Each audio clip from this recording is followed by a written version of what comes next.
zopet ta večer na Psihološkem večeru. Z vami sem Andreja Križan-Lipnik iz Loke, psihologinja po poklicu, in bi z vami zopet rada delila to zanimivo temo: gremo po notranje vire moči. Tokrat sem za vas pripravila razmišljanje o pomenu vzpostavljanja stika, ponovne povezave s predniki. Ko razmišljamo o svojih prednikih, v bistvu razmišljamo o delčkih, ki sestavljajo našo notranjost. Kako lahko to dokažemo? Zelo enostavno. Dokažemo lahko skozi dva vidika. Ali skozi biološki, genetski, ali skozi psihološki, ko govorimo o lastnostih človeka. Namreč osnovnošolske genetike je poznano, da ko smo spočeti, podedujemo delček iz strani svoje matere in drugi delček iz strani svojega očeta. Ta kromosomski genski material je označen z X in z Y kromosomom. Moški ima Y kromosom in X kromosom, ženska pa ima X in X kromosom. Ko pride do spočetja otroka, torej moški odloči o spolu ali moška spolna celica. Namreč ženska daje svojemu otroku vedno X kromosom, moški pa lahko da ali X ali Y. Zanimivo, ko o tem razmišljamo, lahko vidimo, kako se pravzaprav skozi zgodovino lahko zelo dobro sledi enemu velikemu obsegu dednega zapisa pri moških, ko gre za Y kromosom. Danes živeči mladi ljudje v polni moči smo tisti, ki lahko linijo, usodo svojega rodu najlažje spreminjamo. Zakaj tako? Zaradi tega, ker obstaja pojem psihološke determinacije ali usode, ki nam govori o tem, lahko bi takole ga slikovito opisali: česar nekoč niso razrešili tvoji starši, danes razrešuješ ti.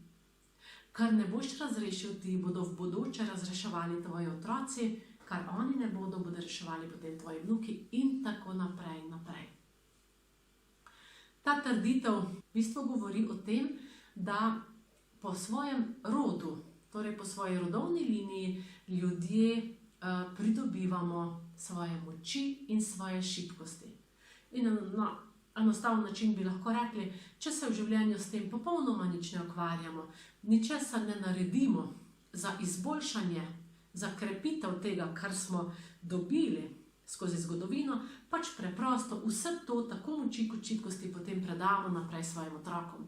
In tisto, kar je treba razrešiti, če ne razrešujemo mi, bodo razreševali oni. Tisto, kar je dobrega, pa bodo oni lepo povzeli in s tem nadaljevali. Seveda postane jasno, da je ta izziv krepiti moči in tudi okrepiti šibkosti svoje rodovne usode, svoje rodovne linije, lahko zelo pomembna dejavnost vsakega človeka. Mogoče najprej omenim knjigo Za srečo v družini, ki smo jo napisali svetovalni delavci z namenom, da bi pokazali, da obstajajo viri v družini, ki jih je smiselno uporabiti za srečno življenje. Povezava s predniki tudi eden od virov, ki ga lahko s pridom uporabimo za svoj samorazvoj in tudi za krepitev naše lastne sreče. Knjiga Rodoslovje. Sporočam, da je ta knjiga uporabna za vsakega, ki se loteva ustvarjanja svojega rodovnega drevesa. Gre za rodovno drevo, ki ga ti pripravljaš na tak način, da zbiraš informacije o svojih prednikih, o svoji družini in potem ustvariš, izrišeš rodovno drevo. Danes obstaja o tem že mnogo informacij na spletu, lahko najdemo razne programe, ki so tudi online, in lahko si s temi programi pomagamo, ker nam avtomatsko izrisujejo že to rodovno drevo, ko vpisujemo podatke. Obstajajo družinski listi, ki jih je vredno izpolnjevati. To pomeni, da za vsakega člana, ki ga proučujemo, zapišemo več podatkov, zato da se nam potem stvari ne pomešajo. Zanimivo je pogledati, kako se to število naših prednikov z vsakim korakom nazaj, vsakim kolenom nazaj povečuje. Namreč ti kot posameznik imaš po prvi liniji dva prednika, očeta in mater. V naslednji liniji pri starih starših imaš že 4 ljudi, ki so nad tabo. Ko greš naprej v tretjo linijo, dedka in babice, jih imamo že 8. Vsi ti ljudje sestavljajo mene. In tam nekje nazaj, v 8. liniji, jih je že kar 256. Imamo kaj delati, če želimo raziskovati svojo lastno notranjost. Po nekaterih spoznanjih je že človek naredil pomembne korake v smeri spoznavanja samega sebe, ko spozna 3 linije svojih prednikov nazaj. Kaj to pomeni spoznati svoje prednike nazaj? To pomeni, da spoznaš o njih osnovne podatke, kot so ime, priimek, kdaj so se rodili, kdaj so umrli, kje so živeli, kdaj so sklenili zakonsko zvezo oziroma kako dolgo so bili poročeni, koliko so imeli otrok, potem pa še prav vsak podatek, ki govori o tem, kaj je bilo v njihovem življenju pomembno. Poznamo eno terapevtsko smer, postavitev družine po Bertu Hellingerju. Govorijo o moči sprejemanja, o toku ljubezni, o redu, ki mora v družini veljati in ga je vredno poznati, da v bistvu družina funkcionira dobro. Potem imamo tukaj knjigo Iz nevidne strani neba. To je zelo debela literatura. Napisal Pavel Medvešček-Klančar, ki se je letos poslovil. Opravil, za sabo pustil zelo aktualno življenjsko delo. Namreč popisal je spoznanja, znanja posoških starovercev ali naravovedcev. Naravoverci so uporabljali zduhna, so imenovali eno podobo, in sicer podobo belega lesenega goloba, ki so ga obesili po hišah na strop. Imel je ta golob, je bil narejen tako, da je imel razprta krila in je poosebljal v bistvu vse prednike, ki so živeli v nekem domu in menili, trdili, da tak je zduhn prinaša družini srečo. Omenila bi tudi knjigo Anasta, avtorja Vladimirja Megreja, preko katere Sibirci, domorodski Sibirci, tudi precej povedo o odnosu teh domorodcev do prednikov in povedo, kako zelo pomembno je in kakšen blagoslov lahko v naše življenje prinaša stik s predniki. Oni govorijo o tem, da je zelo pomembno, vredno, da človek celo posadi v svoje okolje drevesa, naredi eno alejo nekih drevešč, prav izbranih dreves, ki imajo dolgo življenjsko dobo in jih notranje posveti tem prednikom. Trdijo, da ko ta drevesa rastejo, ohranjajo ta namen, ki ga je človek prej postavil, ko je razmišljal o umrlem predniku, se povežejo z njimi in imajo predniki preko tega moč, da puščajo v prostor, kjer se mi, njihovi nasledniki, gibljamo, svoj blagoslov. V našem rodovnem posestvu, ki ga ustvarjamo kot po priporočilih te literature, imamo posajena drevesa, in sicer lipe, ki so namerno že posvečena prednikom.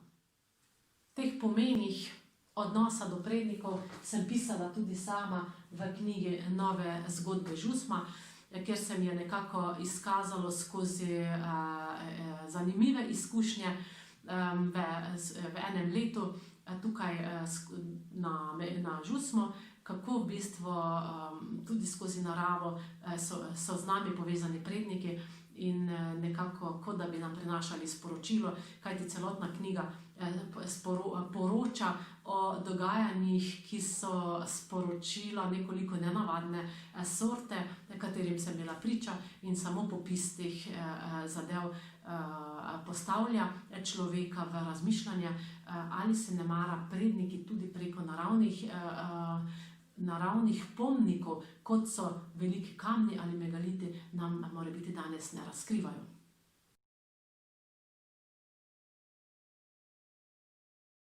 Omenjeno tudi eno pomembno razmišljanje, da je dobro, ko razmišljamo o življenju, o ljudeh, da je dobro, da opravimo s svojimi predsodki do raznih skupin ljudi, ali so to, ne vem, lahko samo moški, ženske, lahko kakšni ljudje določene vere, da imamo kakšne predsodke do njih, lahko, ne vem, so kakšna narodnost, da nam ni všeč, kajti menijo, da lahko s tem, ko nekoga ne sprejemamo kot enakovrednega in dostojnega, vrednega našega spoštovanja, da lahko s tem nehote prekinjamo svojo rodovno linijo.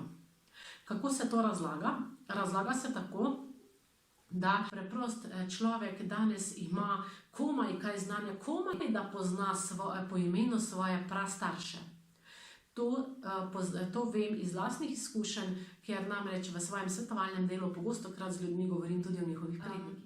In psihološko nastane eno zanimivo razmišljanje, kolikor bi se lahko zgodilo, da je med našimi pomembnimi predniki tudi kdo, ne vem, kakšne narodnosti, ki jo sicer mi v vsakdanjem življenju zavračamo. S tem psihološko zavračamo svojega prednika in Sibirci opozarjajo, da na ta način prekinjamo svojo rodovno linijo. Kaj to pomeni sklenjena rodovna linija?